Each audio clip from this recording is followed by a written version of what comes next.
राधे राधे सभी ज्योतिष प्रेमियों का हम एक बार पुनः स्वागत करते हैं हमारे इस YouTube चैनल में, जहां हम और आप कुंडली विश्लेषण कैसे करेंगे वो समझ रहे हैं।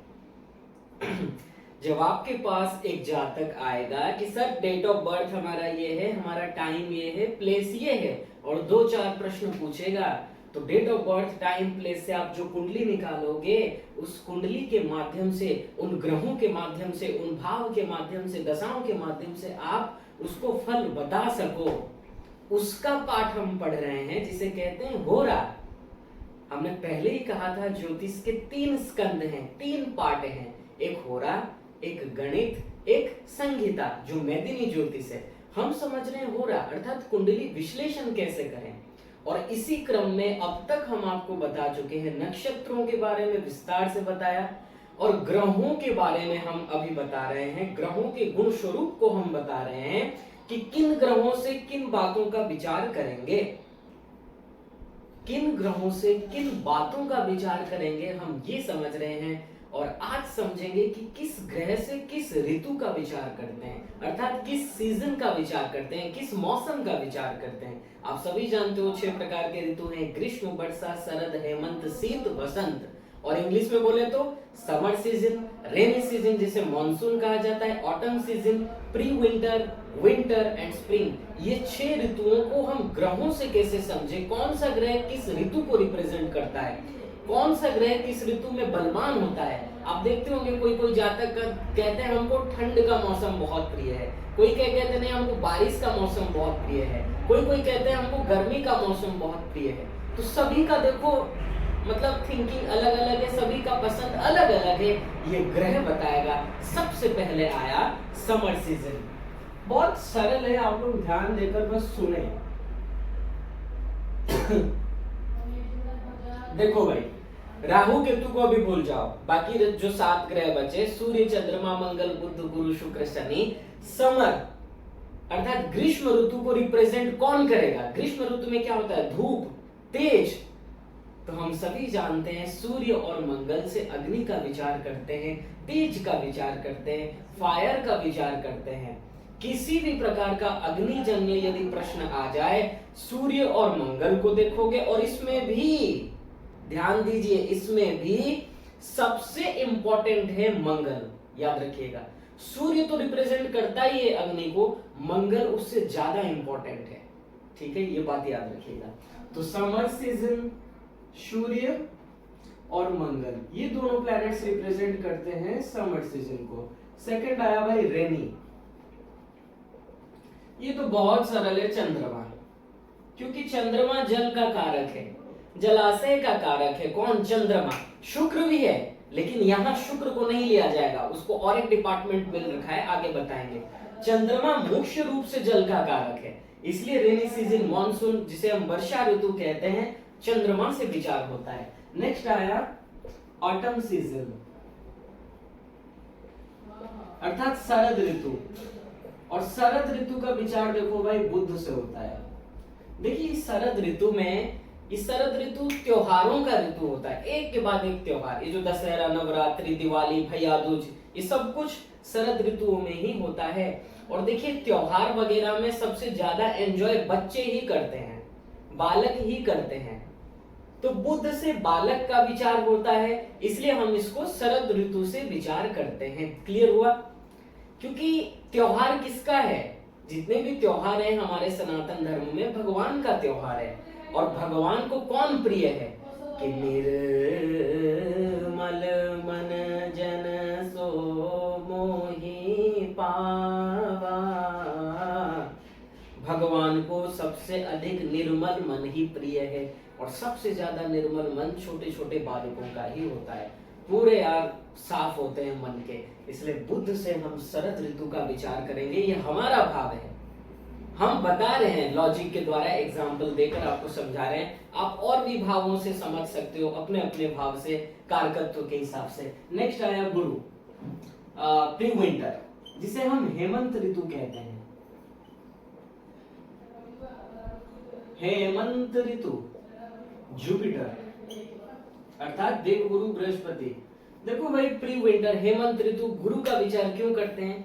क्योंकि ये हेमंत ऋतु में जानते हो गोपियों ने कात्यायनी मैया का व्रत किया था। कात्यायनी मैया का व्रत। हेमंते प्रथमे मासे नंद ब्रज कुमारिका। दसम स्कंद के 22वें अध्याय में कथा है। भागवत के दसम स्कंद के 22वें अध्याय में विस्तार से कथा है।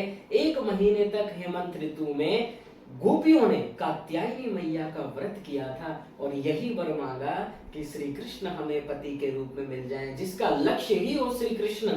और गुरु देखिए आध्यात्मिक प्लेनेट है, भक्ति को रिप्रेजेंट करता है, भगवान के प्रति भाव को रिप्रेजेंट करता है। आपका आस्था कितना है भगवान के प्रति, भगवान को आप कितना मानते हो। चंद्रमा से तो देखेंगे ही क्योंकि ये मन का कारक है, लेकिन जुपिटर मेन है, गुरु मेन है और गुरु कृपा से ही भक्ति मिलती है। अर्थात ये पूर्ण रूप से यार आध्यात्मिक प्लेनेट है, स्पिरिचुअल प्लेनेट है। इसीलिए जब जिसका देवगुरु बलवान होगा, और होना भी चाहिए, जो साधक भक्ति मार्ग में आगे बढ़ना चाहते हैं, इस प्लेनेट को देखो। आगे समझेंगे, नवम भाव को देखना है, नवमेश को देखना है, सब समझेंगे, लेकिन दाता ग्रह के रूप में, मुख्य ग्रह के रूप में इसको देखना है। इसलिए गोपियों ने जो व्रत किया था, जिनका लक्ष्य था श्री कृष्ण हमें पति के रूप में मिले, और जिसका लक्ष्य श्री कृष्ण हो, वहां आप किस प्लेनेट को रखोगे बताओ। इसलिए हेमंत ऋतु का विचार हम जुपिटर से करेंगे, गुरु से करेंगे। ये ग्रह जिसका जितना अच्छा होगा, शुभ स्थिति में होगा, शुभ प्रभाव में होगा, अन्य वर्ग कुंडलियों में अच्छी स्थिति में होगा, बलवान होगा, ऐसे जातक अवश्य आस्तिक होंगे, भगवान को मानने वाले होंगे। और यदि ज्यादा ही उनका अच्छा संस्कार हुआ तो वो भी भगवान को ही अपने पति के रूप में मांगेंगे। ये केवल आपको जुपिटर दे सकता है, इतना इंपॉर्टेंट है ये प्लैनेट। इसीलिए जुपिटर को रखा गया। हेमंत ऋतु से विचार करते हैं क्योंकि इसी हेमंत महीने में गोपियों ने व्रत किया था। ये हमारा भाव है, ये लिखा नहीं है पुस्तक में, ये हम बता रहे हैं, ठीक है। आप लोग अपने मन से भी भाव देकर समझ सकते हो, हम समझा रहे हैं आपको। नेक्स्ट आया भाई विंटर, जिसे शिशिर ऋतु कहते हैं, शीत ऋतु कहते हैं, कोल्ड कहते हैं, कोल्ड ऋतु, कोल्ड सीजन। क्या है? सैटर्न। देखो भाई, सूर्य से सबसे ज्यादा डिस्टेंस में यदि कोई प्लेनेट है, ये है। इसीलिए इस सूर्य से बहुत दूर है शनि ग्रह, इसलिए इससे विचार करेंगे विंटर का। बस इसमें और कुछ सोचना ही नहीं है। और नेक्स्ट आया स्प्रिंग सीजन, वीनस अर्थात शुक्र। देखो, भगवान ऋतुओं में अपने को वसंत बताते हैं। भगवान कहते हैं जितने भी ऋतु हैं, ग्रीष्म, वर्षा, शरद, हेमंत, शीत, वसंत, इनमें मैं वसंत हूँ। ये वसंत ऋतु की इतनी इंपॉर्टेंस है क्योंकि यहाँ पर ना पत्ते जो झड़ जाते हैं, नए नए पत्ते लगने शुरू होते हैं। और वास्तव में हमारे सनातन धर्म में, हिंदू धर्म में नववर्ष इस स्प्रिंग सीजन को ही मनाया जाता है, जो चैत्र शुक्ल प्रतिपदा है। अंग्रेजों का नया दिवस है जनवरी 1, उसका कोई मतलब ही नहीं है भाई। जब नया दिवस होगा तब कुछ नया भी तो होना चाहिए। कुछ नया नहीं है, बेमतलब का उनका जनवरी 1 हो गया न्यू ईयर। लेकिन हमारे सनातन धर्म में जो वैज्ञानिक धर्म है, जो लॉजिकल धर्म है, जो लॉजिक से चलता है, जिसमें पूरा साइंस भरा है, वहां चैत्र शुक्ल प्रतिपदा को हम कहते हैं, स्प्रिंग सीजन में बसंत ऋतु को हम कहते हैं। क्योंकि यहाँ पर देखो, इसी ऋतु में पृथ्वी की जो उर्वरा शक्ति है, जो उत्पादन क्षमता है, वो बढ़ जाती है। वृक्ष में नए नए पत्ते लगते हैं, चारों तरफ मौसम एकदम सुहावना, एकदम वातावरण बहुत ही सुंदर। मतलब नए नए आपको देखने को लगेंगे, प्रकृति में आपको नया देखने को मिलेगा। लेकिन जनवरी 1 में कुछ नया देखने को नहीं मिलता है। जैसा दिसंबर 31 था, वैसा ही जनवरी। जब कुछ चेंजेस आए तभी मानना चाहिए भाई नया वर्ष। इसलिए हमारे सनातन धर्म में चैत्र शुक्ल प्रतिपदा को ही नववर्ष कहा गया है। तो स्प्रिंग सीजन की यह महत्व है कि इस समय पृथ्वी की जो उर्वरा शक्ति है वो बढ़ जाती है, उत्पादन क्षमता बढ़ती है, इसलिए बहुत इंपॉर्टेंट है। और यही ऐसा सीजन है जो सबको प्रिय है। कोई मतलब कह नहीं सकता कि हमको बसंत ऋतु प्रिय नहीं है। ना वहां ज्यादा धूप है, ना ज्यादा ठंड है, एकदम मौसम यार बहुत ही अच्छा, आनंददायक। तो आज हमने समझा ग्रीष्म ऋतु, वर्षा ऋतु, शरद ऋतु, हेमंत ऋतु, शिशिर ऋतु, वसंत ऋतु, इनमें इन ऋतुओं को किन किन ग्रहों से विचार करेंगे। तो आप अभी देख लीजिए, आपकी कुंडली में लग्न के ऊपर लग्नेश के साथ, चंद्रमा के साथ जिन ग्रहों का संबंध होगा, या फिर जो प्लैनेट षडबल में बलवान होगा आपको उस ऋतु प्रिय होगा, वैसा ऋतु वैसा मौसम आपको प्रिय होगा, ऐसा हम कह सकते हैं। और देखिए लोग पूछते हैं ना, मान लो किसी का शनि पीड़ित है और सोच रहा है, कोई लोग सोचते हैं कि भंडारे करवाने का मन है कि अच्छे से लोगों को भोजन पवाएं मंदिर में जाकर, तो कब कराएं, कौन से ऋतु में कराएं। जब ये प्रश्न आ जाए कौन से सीजन में कराएं, बस आपको ये स्मरण रखना है, शनि विंटर सीजन को रिप्रेजेंट करता है। कोई कहे गुरु पीड़ित है, भाई हेमंत ऋतु में करवा दो, तुमको जो भी दान पुण्य जो भी करना है। और हेमंत ऋतु हमने बताया इसकी महिमा कि इस ऋतु में तो साक्षात ब्रज की गोपियों ने भगवान को मांगा था। देखिए भागवत में कहा गया भगवान के भक्तों में सर्वश्रेष्ठ कौन है, वैष्णवा नाम यथा शंभु, 12, 13, 16 भागवत में तो कहा गया वैष्णवों में सर्वश्रेष्ठ भगवान शंकर हैं।